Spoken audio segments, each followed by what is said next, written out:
I worked at Helios Tech, a mid-size software company in downtown Chicago. My boss, Amelia Hart, was known for being brilliant, demanding, intimidating, and, although no one said it out loud, stunningly beautiful. Sharp eyes, sharp mind, sharp heels. Everything about her carried authority. She wasn't the kind of woman anyone expected to see vulnerable.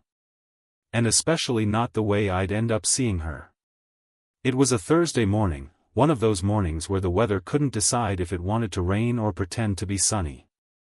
I came in early because we had a client presentation, and Amelia liked everything reviewed twice before stepping into a meeting. She had texted me at 6:05 a.m. Bring the prototype files to my office ASAP. Need changes before 9. I wore a wrinkled shirt, mismatched socks, and caffeine for blood. But when your boss texts you at sunrise, you show up. I reached the office before most of the team. Lights were off, hallways quiet, the cleaning crew still finishing their rounds. Her office was at the far end of the executive floor. I knocked lightly, nothing. I tried again. Still nothing. I figured she wasn't there yet.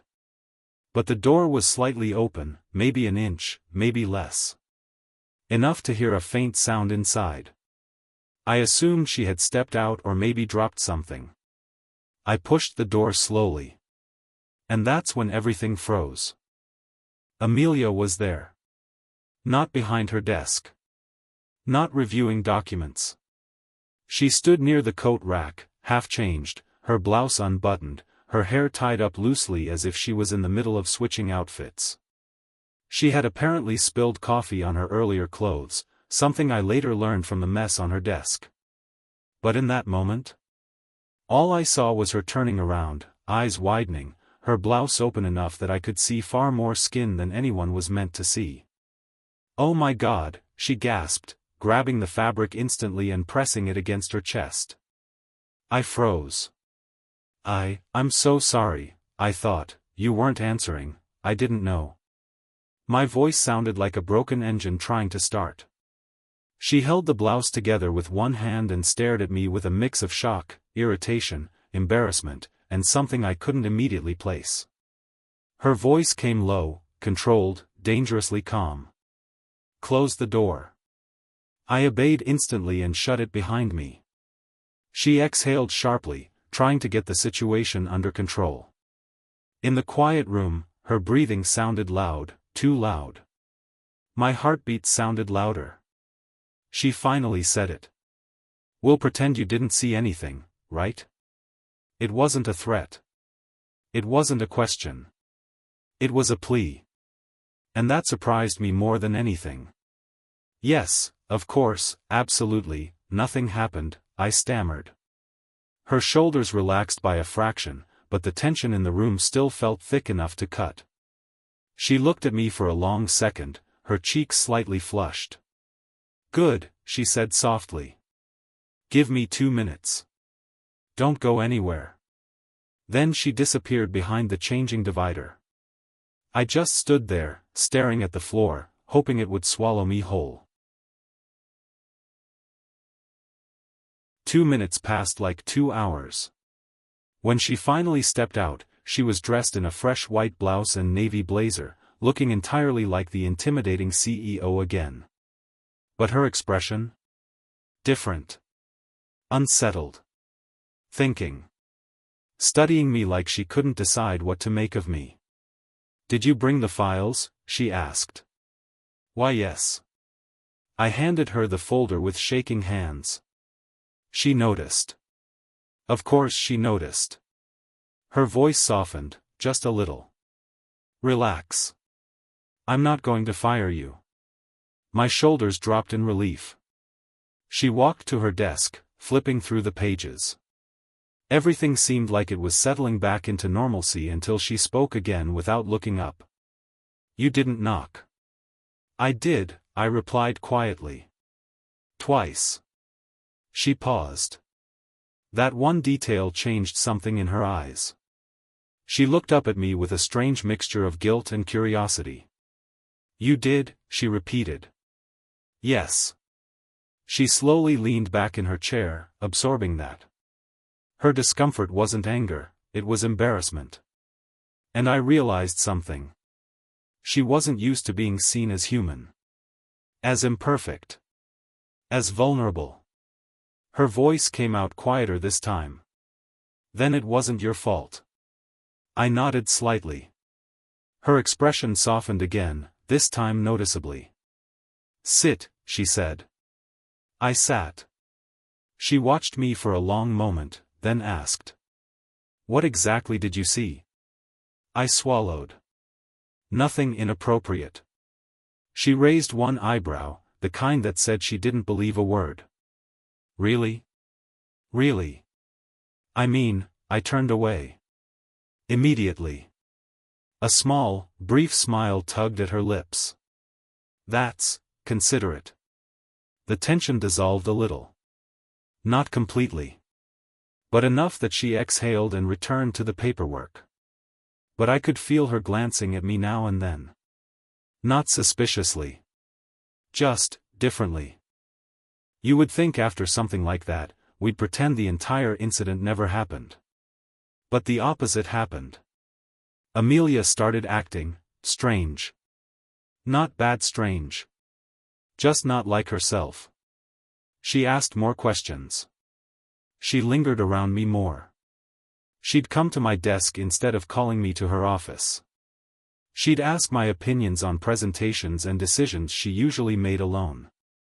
It wasn't that she was flirting. Not exactly. It was more subtle, more quiet, more personal. Sometimes she looked at me in a way that felt like she was remembering that moment. Like she saw me as someone who had seen a part of her nobody else ever saw. Someone who knew she wasn't perfect. One morning she even said, "You know, you handled that situation better than most people would have." And when I replied, "Anyone would," she said, "No. Not anyone." Her eyes held mine a second longer than necessary. That second changed everything. Because for the first time, I saw the woman behind the boss. And she saw the man behind the employee. The real turning point came 2 weeks later. We were working late, everyone else gone. The city lights flickered against the glass walls of her office. She sat at her desk, rubbing her temples. "You look exhausted," I said before thinking. She glanced up, surprised that I noticed. "I am," she admitted. "I haven't slept more than 4 hours in days." I hesitated. "You don't always have to be strong, you know." She stared at me, not offended, but surprised. Nobody talked to her like that. Nobody dared. She whispered, "You really don't treat me like everyone else." "Is that bad?" I asked. "No," she said quietly. "It's refreshing." Silence fell between us. A different silence. A charged one. She leaned back in her chair, studying me with eyes that held no distance anymore. And then she said something that made my breath stop. "That day, in my office. I've thought about it more than I should." My heart hammered. "I know it was an accident," she continued softly.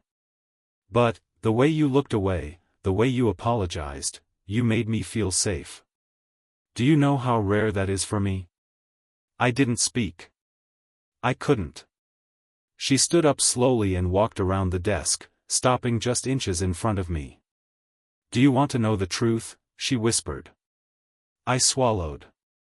"Yes." She held my eyes, her voice barely audible. "I wasn't embarrassed because you saw me. I was embarrassed because I cared that you saw me." My breath caught in my chest. She stepped closer. Much closer. Close enough that I could feel the warmth of her skin, smell her perfume, see the softness in her eyes that almost nobody else had ever seen. Then she asked the question that became the beginning of everything that followed. "Can I trust you, not just with what you saw, but with me?" When Amelia asked me that question. "Can I trust you, not just with what you saw, but with me?" It felt like the entire room shifted. It wasn't just a question. It was an unmasking. The woman who everyone feared. The woman who commanded entire boardrooms. The woman who never showed weakness. Was standing inches away from me, asking me if I could be someone she could lean on. I didn't answer right away. Not because I didn't know the answer, but because I didn't trust my voice. Her eyes searched mine, waiting, hoping, almost holding her breath. Finally, I whispered. Yes, you can. She exhaled, a soft, shaky breath she didn't even know she had been holding. Something in her posture softened, as if the armor she always wore loosened for the first time. I don't do this, she said quietly. I don't let people close. I know. She nodded slowly. But I think. I want to let you. There was a pause, long, fragile, warm. She took one small step closer. Her arm brushed mine. The contact was brief but electric. She didn't pull away. Her voice softened. I don't want things to be awkward between us. They're not, I said.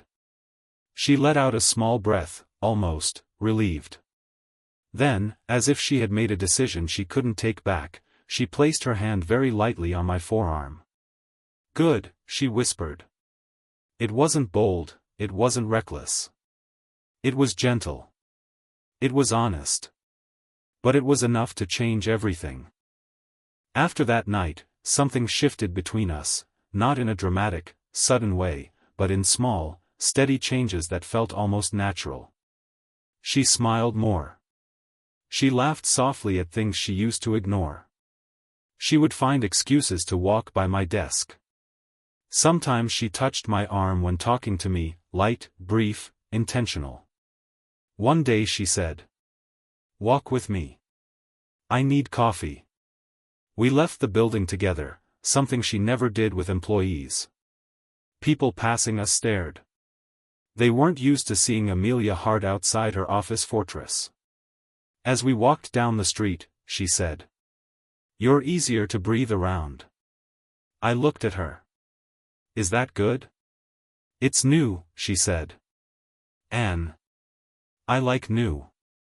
We sat at a small corner cafe.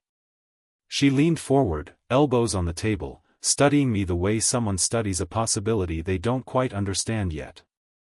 You know, she said, I expected you to avoid me after that day. And disappoint my boss? I teased. Her lips curved into a smile, real, soft, unguarded. You don't disappoint me, she whispered. If anything, you're the one person who hasn't. That landed deeper than she probably realized. A week later, we worked late again, this time on purpose. She had ordered takeout. We sat on the floor of her office, backs against the couch, our containers scattered around. It felt, strangely intimate. Not romantic. Not professional. Something in between. She nudged my shoulder lightly. You're quieter today. Just thinking, I said. About what? I hesitated. About this. She looked down at her food, hiding a faint smile. This is strange for me too. Strange good or strange bad? Strange, dangerous, she said. Dangerous? She looked at me, really looked. You're not just my employee, she whispered. And that's the dangerous part. The room grew quieter. The air grew heavier. Our shoulders brushed again, and stayed that way. She didn't move away. And neither did I. Her hand shifted, slow, uncertain, until it rested near mine. Not touching. Just close enough to feel the warmth. You make me forget the rules, she said softly. I turned my hand slightly, just enough so our fingers brushed. She didn't pull back. Instead, her breath caught, just a little. I don't want to complicate your life, I said quietly. She shook her head. My life is already complicated. You're the only part that feels simple. There it was. Not a confession. Not a declaration. But a truth. And it changed the energy between us instantly. For the first time, she looked at me not as a boss, not as a CEO. But as a woman. A woman who wanted something she wasn't sure she was allowed to have. Her voice came low. Uncertain. Hopeful. Can I ask you something? Anything. If we weren't in an office, if I weren't your boss, what would you do right now? My breath hitched. I knew exactly what she was asking. And she knew I knew. The silence between us thickened. I leaned in, just a little. Close enough that she could feel the warmth of my breath. Close enough to answer without words. She closed her eyes, just for a moment, and whispered. That's what I thought. We didn't cross the line. We didn't break rules. But the line was no longer a line. It was a thread, thin, delicate, and trembling. The universe didn't wait long to test us. A week later, the company had a mandatory weekend conference retreat at a high-end resort 2 hours outside the city. Amelia hated these events. She found them fake, exhausting, and political. I dreaded them for different reasons: small talk, forced networking, endless smiling. But this time was different. Because she and I were going together. On the drive there, the air between us felt charged.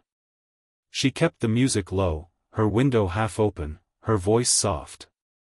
At one point she said, "Can I tell you something without you overthinking it?" "Sure. You being around makes these things easier." I smiled. "I'm honored to be your emotional support employee." She bit her lip, trying not to laugh. "Don't make me like you more. I'm trying to be responsible." "Are you failing?" She gave me a sideways look, half glare, half smile. "Terribly." We arrived at the resort, checked in, and were handed our room keys. Then something unexpected happened. The receptionist said, "Ma'am, there's been an error. We only have one room left. The second room will be ready tomorrow." Amelia froze. I froze. The receptionist waited. Amelia didn't look at me. Her voice was steady, professional. "It's fine. We'll manage for one night." My heart raced. Not because she said yes. But because she said it so calmly, like she had already made peace with the idea. We took the elevator in silence. The moment the doors closed, she said quietly, "I didn't want to make a scene. That's the only reason I agreed." Of course. We stood there, both pretending this was normal. Then she added, softly, not looking at me, "But I trust you." Her voice trembled slightly. That one tremble meant more than anything else she'd ever said. The room was beautiful, warm lighting, a balcony view, soft carpet, one king-sized bed. We stood in silence for a moment, both pretending to inspect the room, both very aware of the bed sitting in the center. Finally I broke the tension. "I can sleep on the couch." "There's no couch," she said. "I'll sleep on the floor." She shook her head. "Absolutely not." "Why?" "Because this is a resort, not a campsite." I chuckled. "I'll survive." She sighed, rubbing her forehead. "You're making this harder." "Holding boundaries?" I asked softly. "Yes," she admitted. Then, taking a deep breath, "I trust you to share the bed without crossing anything." I nodded. "Of course. But I'll stay on my side." She looked at me with a soft smile. "Thank you." But the way she said it, the way her eyes softened, told me she didn't dislike the idea as much as she pretended.